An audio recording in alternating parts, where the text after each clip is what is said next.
Guys, welcome back to the channel. So let's get started. I am today telling you about the Europeans. So basically there were five types of Europeans which were arrived in our country. Firstly there was Portuguese, which is also known as Portugalin. Second was Dutch. Third was Britishers. Fourth was Danish, and fifth was French. So French were like the last entities to come and also things. Today we are today I am telling you about the information or the story about Dutch East India Company. So all the companies which were from Europeans, which were held in our country, which were established in our country, are known as East India Company. Cause for Europeans, we are the Eastern people. So if you know about the whole map of if you have little knowledge about the maps, then you may rectify all such things. The second thing, the Dutch were the people of Netherlands, which means Holland, which is also known as Holland. The Dutch were come in our country by 1602 by a charter. So first of all, Dutch were not interested in our country that much as they were interested in Indonesia, because at that time in 15th and in 15th or 16th century. So when Dutch came in our country, which was in for 1602, but they established their factory first in Petapuli, which is in, I think, North Coromandel, I think. So yes, which was in North Coromandel. The uh, the factory was established by Dutch people, which is a state-owned company. And you also know that if you have seen my previous video, then you must know that the difference between state-owned companies and the private entities which hold the company. The only private entity was the Britishers, which was the Thomas. I think the name of that person was Thomas, who were the whole and soul of that company. So yeah, they have the maximum trade was from Indonesia, and Indonesia is like not more far from our country. So whenever they go through the sea routes, they had to stop over our country only for refueling and all such things. So that was the first impact of that thing. And rivalry, sorry, I'm some of the conflicts held upon some of the local people and local jagirdars upon Dutch East India Company, where they have to close their company in 1685.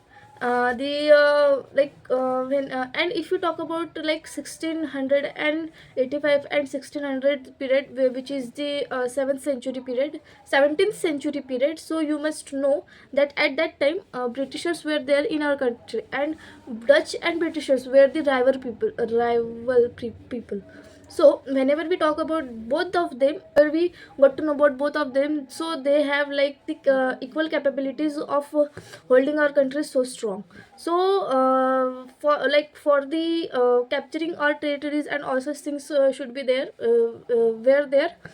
They have mutual conflicts over there, but it leads to a fight. The fight was known as the Battle of Bedara in 1757, which was in 18th century. If you talk about 1701 to 1800, then it will be 18th century. I think you must be clear upon that thing. So and at that time Dutch were the Dutch were not win that battle, so at last they have to go out from our country. If I talk about the relations between our Indian rulers and the British, or the Dutch people, so that were really very good. From it They were come between 17th century to the 18th century. They was there. So at that time our Mughal rulers was there, which was known as the Shah Jahan, Jahangir. So I may tell you the whole Mughal territorial succession history. So it was Babur, Humayun, then Babur, Humayun, Akbar, Jahangir, Shah Jahan, and then Aurangzeb. In 1707, Aurangzeb died, and then modern history is that was the main core of modern history. And history starts from the death of the Aurangzeb, and the Aurangabad. is the Aurangabad city is named after the date of Aurangzeb. So it's like that only. So when it was the period of Jahangir, the Dutch got a monopoly on the trade, on their trade. In fact, if I talk about Golconda rulers, so they had given them like monopoly of the trade first of all, then trade concessions, and they had at that, and it is also known as annual tax, which was like 3,000 pagodas. Pagodas is the their currency of Golconda ruler. And after that they make sure that they should get that mint of coins, which is also known as कि वो मतलब British Dutch जो है ना, वो खुद से coins बनाएंगे और खुद वो सर्कुलेट करेंगे पूरे उनके मतलब गोलकोंडा के पूरे रूल मतलब उनके पूरे टेरिटरी में। टेरिटरी इन द सेंस हर एक टेरिटरी एक कंट्री की तरह होती थी, क्योंकि उसमें हर एक टेरिटरी में एक राजा होता था, ठीक है। उसके नीचे थोड़े मिडल मैन होते थे, जिसे हम ब्राह्मण या फिर क्षत्रिय कहते थे। उसके नीचे होते थे पीसेंट्स। पीसेंट्स मतलब होता है फार्मर। तो फार्मर के बीच में क्योंकि मोस्ट ऑफ द जो ये होती थी ना पॉपुलेशन होती थी ना, वो फार्मर की होती थी। तो जब भी हम फार्मर की वगैरह बात करें तो उन्हें लगते हैं ट्रेड करने के लिए पैसे, क्योंकि इस टाइम पे तो बार्टर सिस्टम नहीं था। तो इसलिए उसमें अगर आपको अगर ब्रिटिशर्स से कॉइन खरीदने हैं, अगर आपको राजा से कॉइन चाहिए उनके पागोडाज में कन्वर्ट मतलब ये करने के लिए, ट्रेड करने के लिए, तो उनसे खरीदने पड़ते थे।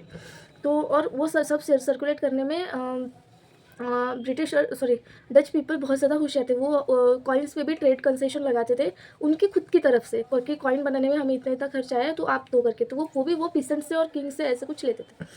So that was the one major point which I had known. And हाँ, और उसके बाद मतलब जहांगीर हो गया। उसके बाद आए थे Shahjahan, which was the son of Jahangir. तो उन्होंने दो ऐसे काम करते जो मुझे इतने ज़्यादा प्रैक्टिकल नहीं लगते हैं। मतलब देखो आपका टाइम भी ऐसा था जिस टाइम पे वार होने की मतलब बैटल होने की संभावना बहुत ज़्यादा रहती थी, क्योंकि मिडिवल इंडिया की अगर आप बात करें ना, तो उस टाइम पे वार वगैरह बहुत ज़्यादा होते थे, बैटल्स वगैरह होती थी, कोई भी राजा कभी भी हमला कर सकता था। तो ऐसी चीज़ों में भी, ऐसे सिचुएशन में भी उन्होंने 250 करोड़ एक सिटी बनाने में लगाया और 100 करोड़ ताजमहल बनाने के लिए लगाया। मतलब ऐसे मिला के 350 करोड़ के आसपास उन्होंने पैसे, मतलब उस टाइम के 350 करोड़ मतलब आज के कितने ज़्यादा करोड़ हो जाएंगे, करोड़ भी होंगे, उससे ज़्यादा होंगे, आई डोंट नो। मेरे को वो स्ट्रेटेजी उनकी समझी नहीं। हालांकि उनके टाइम पे art and culture was really really really very good. So that was even merit point of him. तो हाँ, कुछ कुछ चीज़ें प्रैक्टिकल करनी पड़ती है। अगर आप किसी के मतलब अगर किसी की भावना ठेस पहुँच रही है तो I am so sorry, but that was not really very practical. क्योंकि औरंगज़ेब ने उनके पापा के बाद में, मतलब शाहजहाँ के जो बेटे थे ना औरंगज़ेब, उन्होंने उस टाइम पे उनके पीरियड में मतलब आर्ट एंड कल्चर को बैन ही कर दिया था, ऐसे मैंने सुना है मतलब मेरे लेक्चर्स में पढ़ा है कि उन्होंने उस टाइम पे औरंगज़ेब के टाइम पे बिल्कुल भी नहीं उन्होंने आर्ट एंड कल्चर को सपोर्ट किया था। इनफैक्ट उन्होंने बैन ही कर दिया था, कहीं पे भी आर्ट एंड कल्चर देखे वो बैन कर देते थे।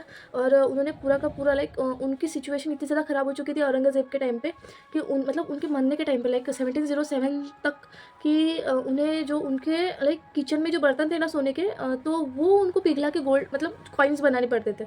So which was very bad condition for his सन।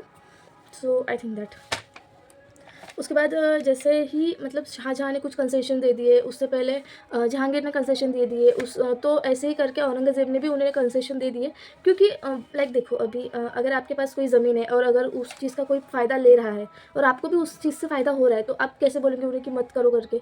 और अगर मतलब वो घरघुसी जैसे ही काम हो गया ना, तो वो खुद मतलब कहीं और से आ रहे हैं, अपने टेरिटरी में एंटर कर रहे हैं, अपने टेरिटरी में मिलिट्री अलायंस भी वो खुद के ले रहे हैं। तो मतलब इसका मतलब तो ये हो गया ना भाई कि पूरा का पूरा पावर उनके ही हाथ में।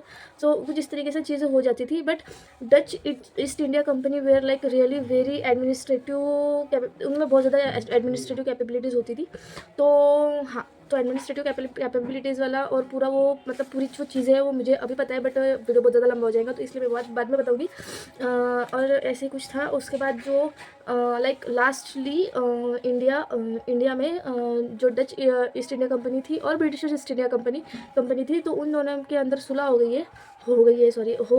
उसके बाद उन्होंने एक ट्रीटी साइन करी, तो treaty I mean agreement sign करा, जिसमें डच जो थे वो इंडोनेशिया में ही अपना रूल करेंगे और वहाँ पे मतलब ब्रिटिशर्स नहीं आएंगे, और ब्रिटिशर्स सिर्फ इंडिया में रूल करेंगे। वहाँ पे डच लोग नहीं आएंगे, मतलब नीदरलैंड के लोग नहीं आएंगे। तो लास्टली कुछ इस तरीके से था पूरा उनका बैटल और सब कुछ चीज़ें। आई होप आपको सुनने में मज़ा आया होगा, और आई थिंक आपने मेरे मतलब मैं बोल रही हूँ और आप आंखें बंद करके इमेजिन कर रहे हो ऐसे कुछ होंगे, क्योंकि मैं भी वैसे ही करती हूँ कभी कभी, मतलब लेक्चर देखते देखते। तो हाँ, वीडियो नहीं बनाने वाली थी मैं, बट सोचा कि इस टाइप मतलब इस तरीके से मेरा भी खुद का रिवीजन हो जाता है, और वैसे भी यही वीडियो मुझे लाइक आगे में काम आएंगे जब मेरे एग्जाम्स रहेंगे।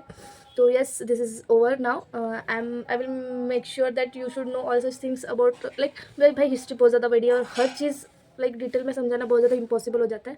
बहुत ज़्यादा इम्पॉसिबल क्या होता है, सॉरी, इम्पॉसिबल हो जाता है। तो हाँ, इतना था, चलो।